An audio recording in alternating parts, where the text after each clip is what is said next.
Amém? Louvado seja o nome do Senhor por mais uma lição da Escola do Evangelho. Nós estamos desfrutando desse livro, Fundamentos da Fé Cristã, já estamos no volume 3, e hoje nós chegamos na lição 17, que tem uma continuação sobre o título de A Igreja. A lição 17, A Igreja, parte 2, que tem como subtítulo A Degradação da Igreja, também parte 2.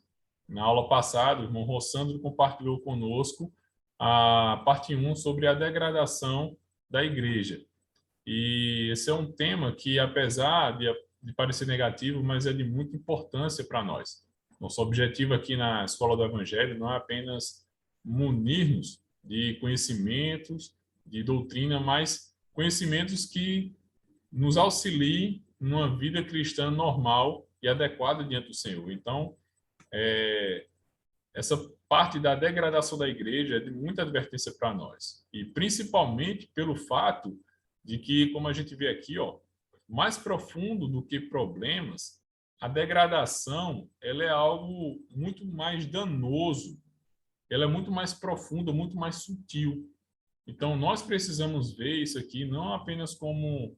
Precisa estar muito claro que não são apenas problemas pontuais, mas a degradação da igreja, muitas vezes, a degradação ela pode estar ocorrendo debaixo do nosso nariz e a gente não percebe.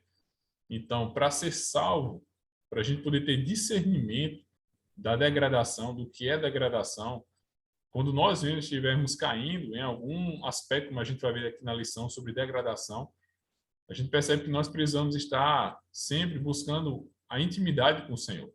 O que vai nos guardar da degradação é um viver íntimo com o Senhor, de oração, na palavra, de humildade, para que o Senhor possa nos iluminar. Porque a degradação ela vem, como fala aqui, da mistura causada pela filosofia, ensinamentos diferentes, heresias, facções. Então, assim, são coisas, a filosofia, como a gente viu, o mistério da iniquidade, muitas vezes vem disfarçado de coisas boas. Então, por isso que a degradação é tão sutil e é tão danosa.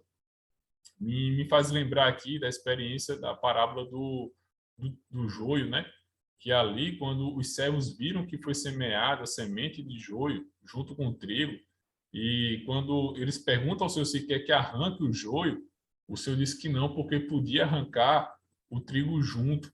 Então, assim, precisava esperar crescer para depois que fosse recolher, separar.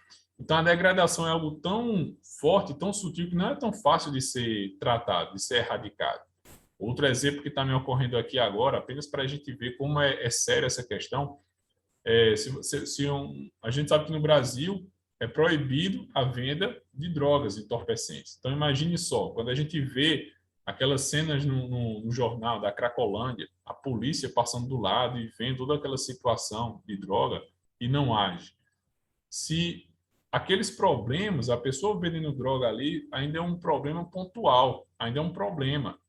Mas o que existe por trás, todo o crime organizado, tudo é algo muito mais complexo de ser tratado. Ali está envolvido políticos, está envolvido toda uma economia, está envolvido muita coisa que não é tão fácil de se tratar, de se erradicar a questão da droga. Então, apenas para a gente entender, um problema pontual, como o consumo ali de droga na rua, ali é um problema pontual. Mas a degradação é comparada a toda uma organização que está por trás, que não é tão fácil de ser trabalhado. Isso eu estou falando para que nós vejamos como nós precisamos estar alertas em relação à degradação. A gente vai ver aqui que para falar sobre a degradação, o Senhor Jesus ele apareceu para João lá na ilha de Patmos e mandou que João escrevesse 7 cartas destinadas a 7 igrejas da Ásia. E em cada uma dessas cartas existem princípios ali, existem advertências. Apenas a igreja em Esmirna e a igreja em Filadélfia que não recebeu nenhuma advertência. Mas as outras 5 houveram advertências que, na verdade, são advertências que servem para nós, que nós precisamos deixar percebidos. Então, que a gente possa estudar e desfrutar dessa lição, mas com o coração aberto para ser iluminado, para ser ganho, para que nós mesmos não caiamos numa situação de degradação, tá? Então, aqui em Apocalipse, capítulo 1, versículo 9, fala o seguinte,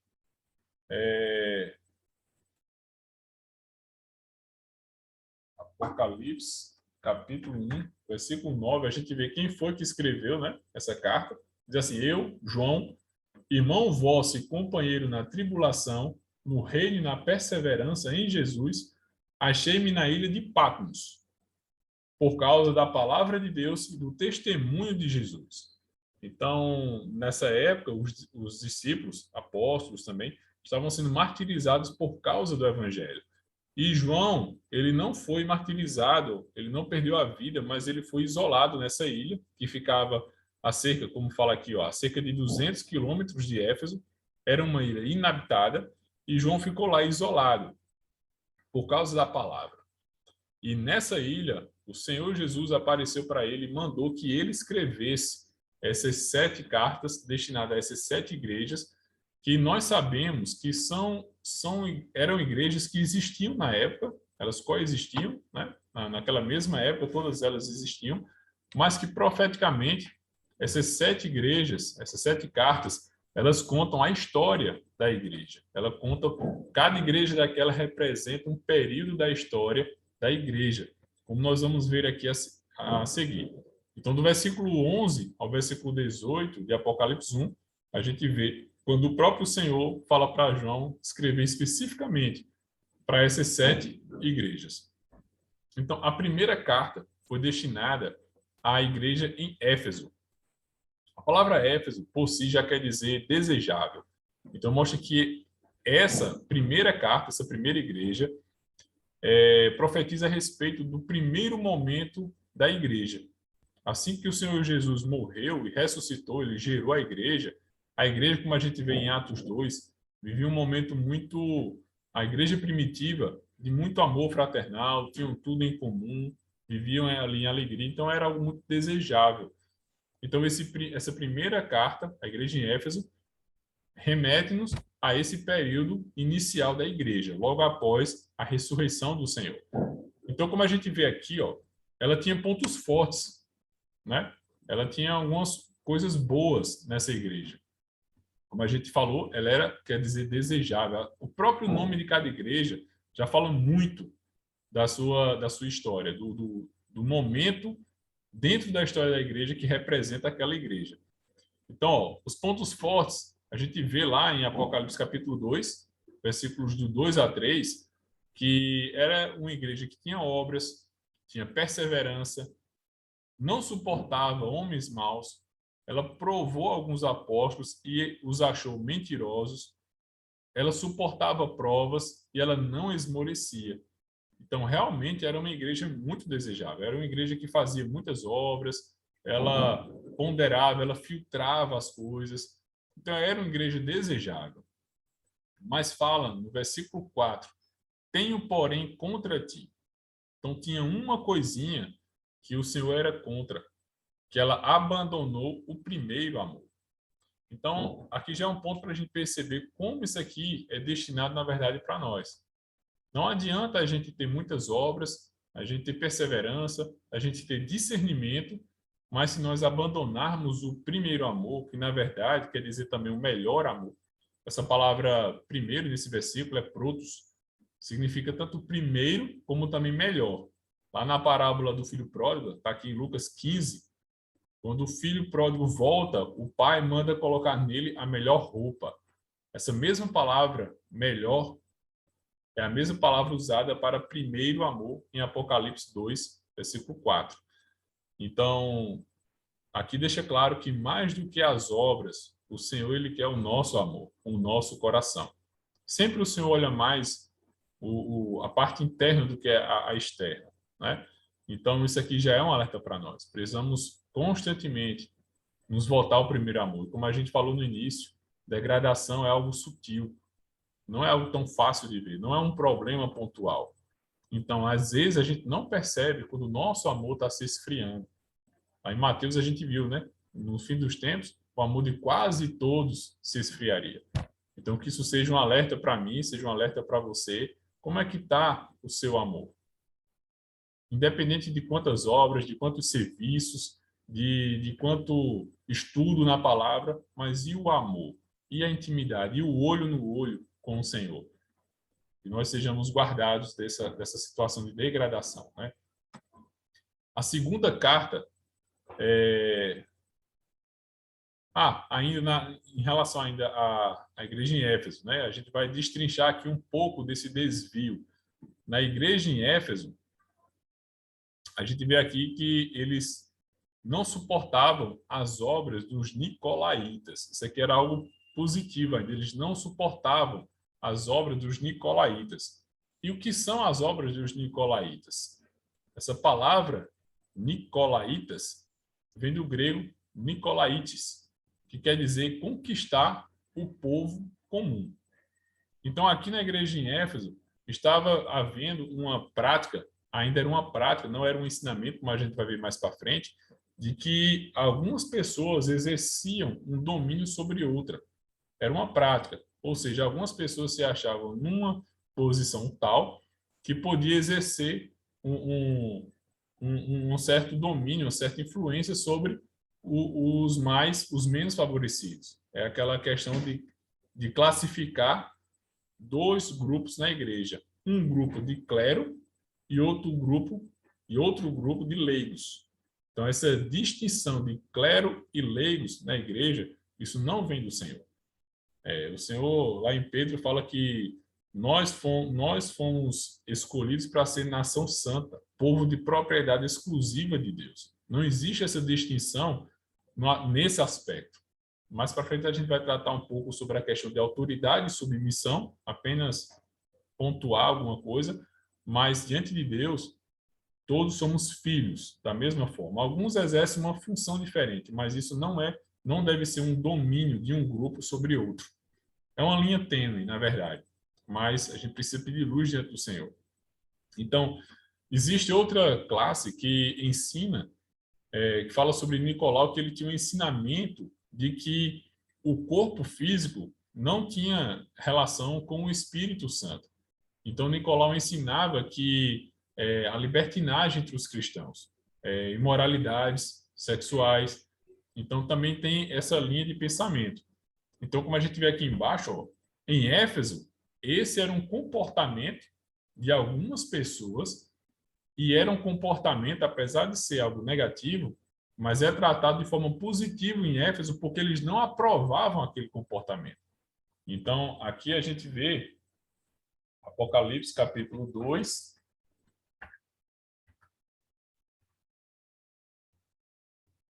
ele fala assim, no versículo 2, conheço as tuas obras, tanto teu labor como a tua perseverança, que não podem suportar homens maus e que puseste a prova os que a si mesmos se declaram apóstolos e não são, e os achaste mentirosos.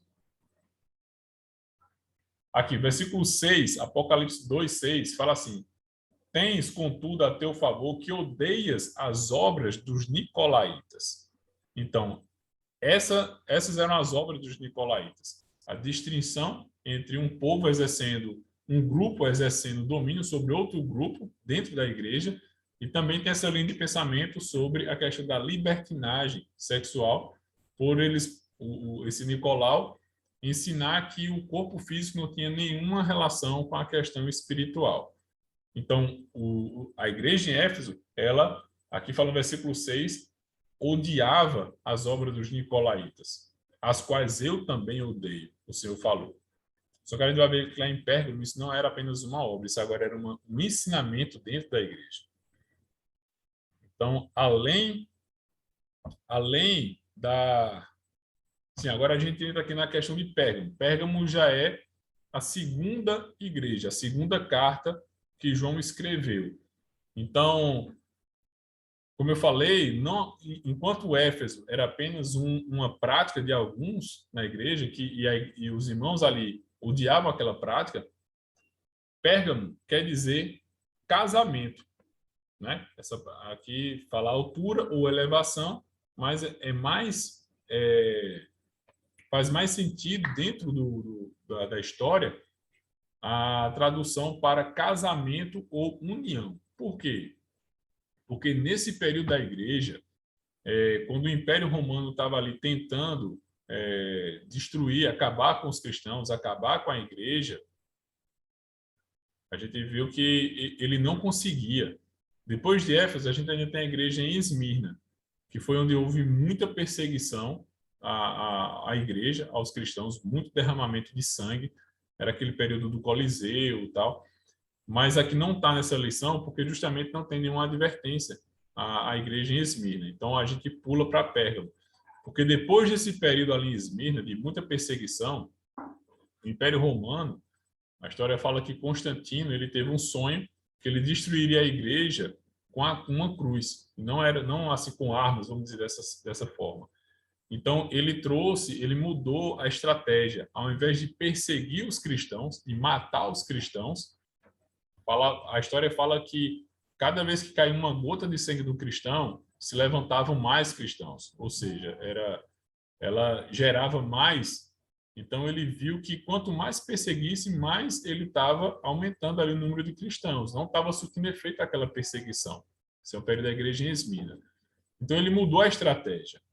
E ele fez justamente esse casamento. Por isso que essa palavra Pérgamo, ela quer dizer casamento. E que casamento? Aqui houve o casamento da igreja com o mundo. E como é que isso se deu? Nesse momento, o Império Romano ele passou a conceder alguns benefícios para quem se tornasse cristãos, entre aspas. A gente vai ver um pouco mais na frente. Então, nessa igreja, nessa carta, o Senhor fala que ali estava o trono de Satanás. Por causa desse casamento, Satanás tinha um trono dele dentro da igreja. Então, a gente vai ver um pouco sobre a doutrina de Balaão e a doutrina dos nicolaítas. Diferente do que a gente viu em Éfeso, que era a prática dos nicolaítas, aqui agora era a doutrina, ou seja, era um ensinamento. Então, por quê? O trono de Satanás. Porque o Senhor falou que na igreja em Pérgamo estava o trono de Satanás. Por causa desse casamento que houve do mundo com a igreja, por causa dessas concessões. Por exemplo, o Império Romano falou que quem se tornasse cristão, ele iria receber agora o título de cidadão romano, que era algo muito cobiçado, tinha muitos direitos ali. Hoje, muitas pessoas pagam fortunas para se tornar, por exemplo, um cidadão americano. Então, é o mesmo princípio de hoje. Por quê? Se tornar um cidadão dessa nação traz muitos benefícios, tem muitos privilégios, né? Você tem acesso a uma saúde, você tem acesso a uma situação diferenciada de outros lugares. Então, o Império Romano passou a conceder o título de cidadão romano para quem se tornasse cristão. A história também fala que alguns benefícios militares, a pessoa não precisava passar tantos anos servindo no exército. Se tornasse cristão, ele recebia benefícios. Então, isso fez com que muitas pessoas se tornassem cristãs, mas sem experiências com o Senhor. Então, é cristão apenas do nome, mas não era cristão de verdade, de ter um relacionamento com o Senhor.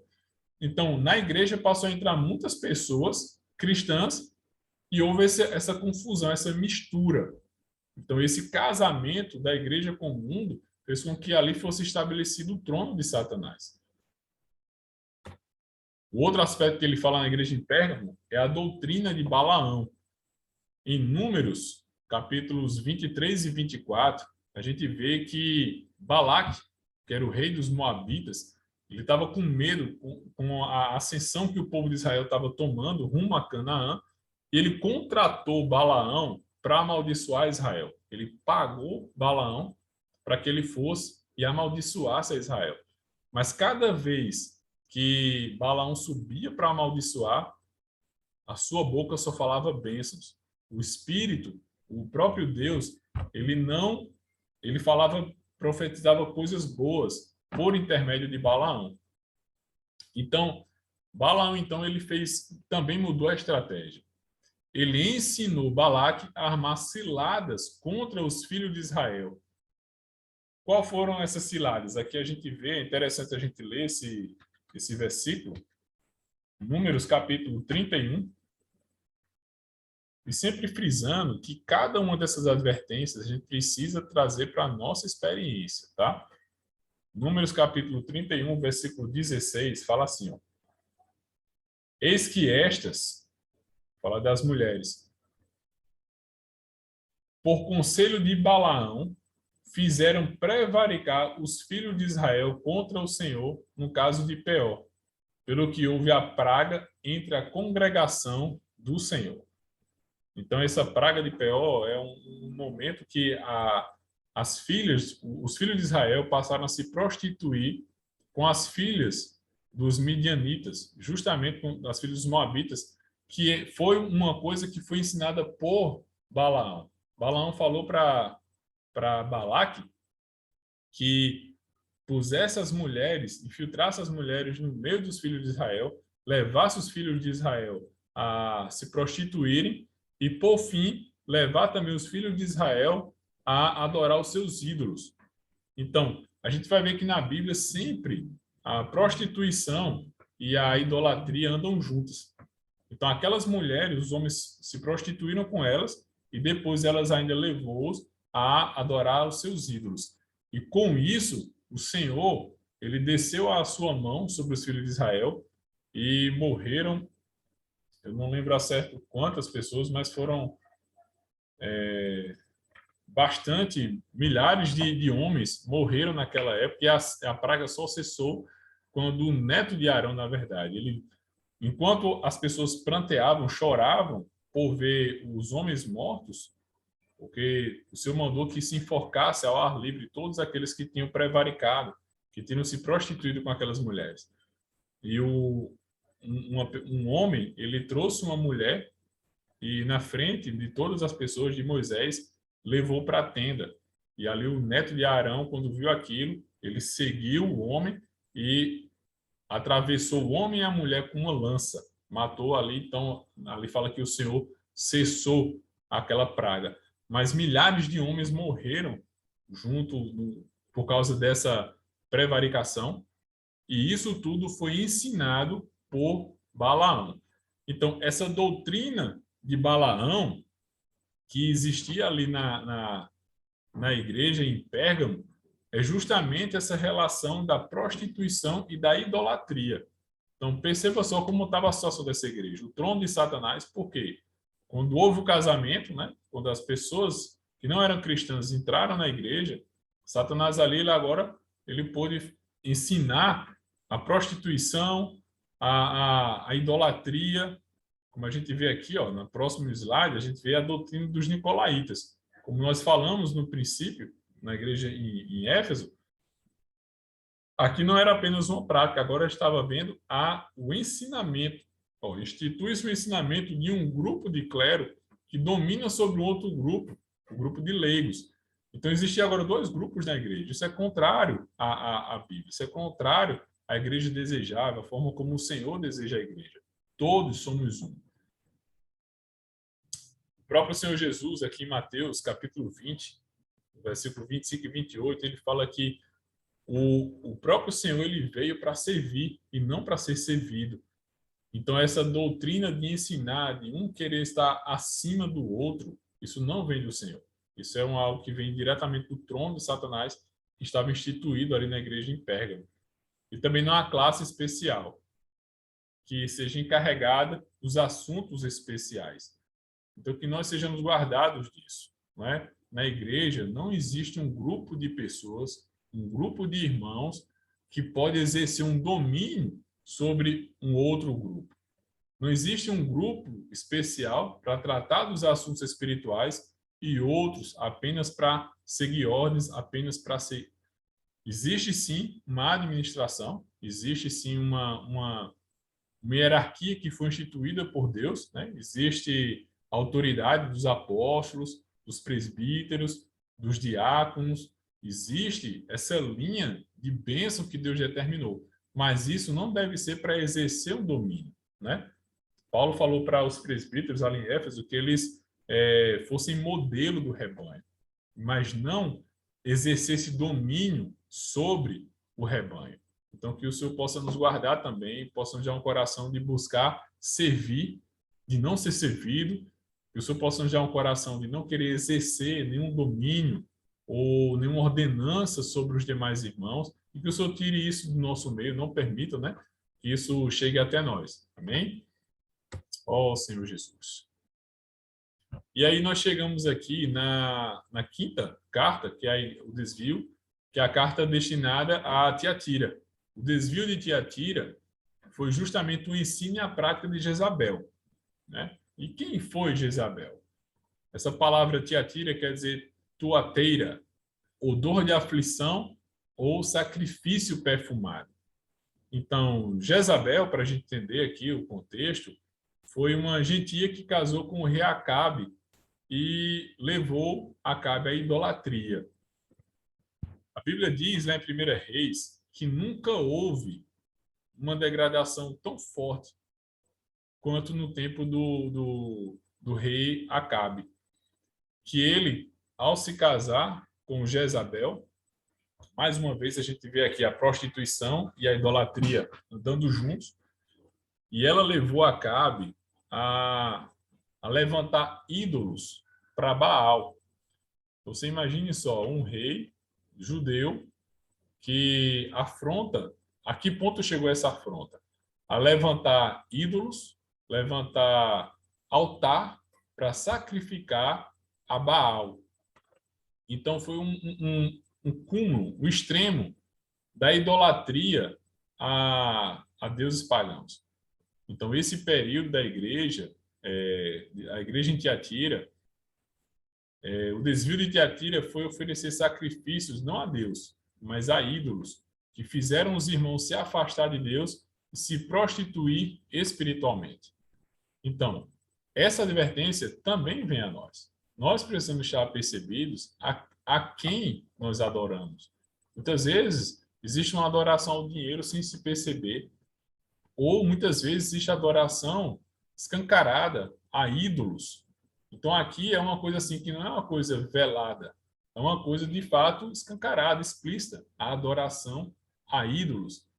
E o primeiro mandamento, desde lá dos 10 mandamentos, várias passagens na Bíblia, tanto no Velho como no Novo Testamento, mostram como Deus condena essa adoração a ídolos, adoração que não é a Ele.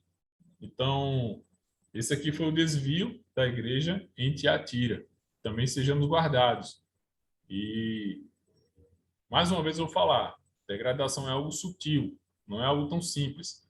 Então, que a gente possa ver cada uma dessas advertências, não como para aquela igreja, mas ver aonde aquilo se aplica a mim.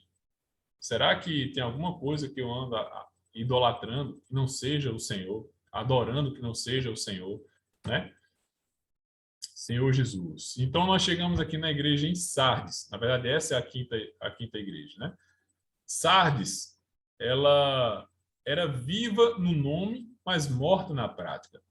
A palavra Sardes vem de Sardes, quer dizer vermelho, ou também, que se aplica mais ao período profético da igreja, os que escapam ou os que saem. Então, Sardes é justamente aqueles que saem da condição anterior, que é a condição de Tiatira. Então, houve aí uma certa restauração. Enquanto Tiatira tem muito sacrifício a ídolos, em Sardes, alguns saíram dessa prática. Eles viram alguma coisa e saiu. Houve uma certa restauração. Mas por causa do seu nome, né, a gente vê, por causa da advertência, diz que ela estava viva no nome, mas morta na prática. Então, essa restauração não foi uma restauração completa.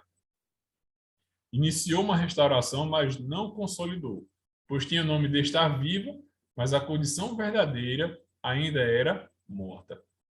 Então, mais uma vez, essa advertência é para nós, para que nós sejamos aqueles que não vivamos uma vida de apenas de fachada, com o nome de estar vivo, mas a nossa verdadeira situação ser uma situação de morte.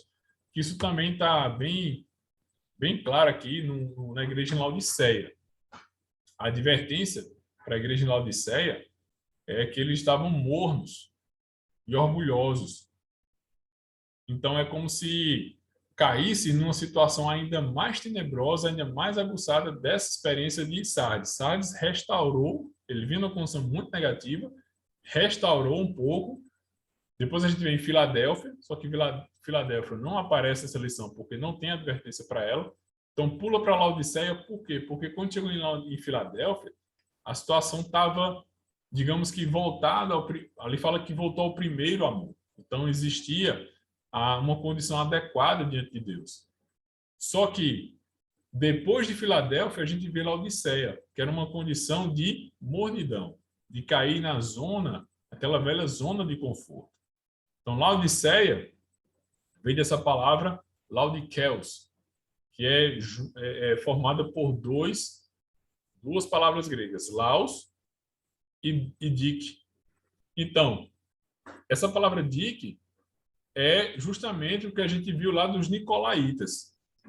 Na verdade, laos vem lá dos nicolaítas. Então, quer dizer povo comum ou o leigo. E dik é a opinião ou costume. Então, Laodiceia quer dizer o costume do leigo ou opinião do povo. Opinião do povo comum. Então, o que a gente precisa ver aqui, esse equilíbrio, é que a igreja nem é um lugar de dominação de alguns, que é a prática dos nicolaítas que a gente viu lá atrás, um grupo exercendo influência sobre outro, um domínio sobre o outro, na verdade, mas também não é um lugar de democracia, onde cada um tem sua opinião, cada um age de segundo a sua maneira, ninguém manda em mim. Esse também não é o princípio de Deus. Deus é um Deus de ordem. Ele deixou estabelecido uma hierarquia de vida, não uma hierarquia de se impor, mas é na vida, é por meio da vida. A autoridade é algo que vem da vida.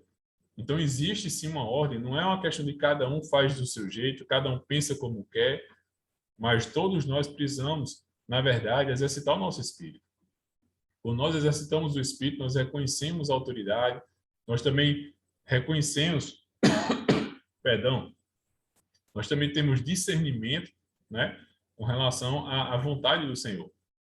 Então, essa condição da igreja em Laodiceia, de se sentir rica, abastada, não precisava de nada, uma igreja cheia de opinião, fez com que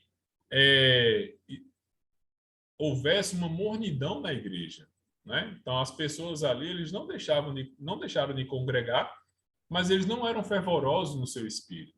Eles não tinham a prática de exercitar o espírito. Eles até serviam, mas não eram zelosos no serviço. Então, que alerta para nós, para que a gente não caia nessa condição de viver cheio de opinião, de viver achando que a gente sabe mais, que a gente não precisa de nada que mais para nós, que a gente já tem tudo. Se a gente cai nessa situação, o caminho não é outro, é a gente ficar apático nas reuniões, a gente não exercitar o nosso espírito, a gente não servir com fervor. Para a gente poder servir de maneira adequada, para a gente poder buscar de maneira adequada, foi o que o Senhor falou na primeira bem-aventurança, os pobres em espírito. Quando nós nos achamos pobres em espírito, a gente chega ao Senhor de forma aberta para receber. A gente vai a Ele para buscar. Ou seja, eu sou pobre em espírito. Então, não é uma condição negativa. É uma forma de estar aberto para receber mais do Senhor, para receber direção, para receber espírito, para receber encorajamento, para receber vida. Então, que essa seja a nossa posição diante do Senhor, né?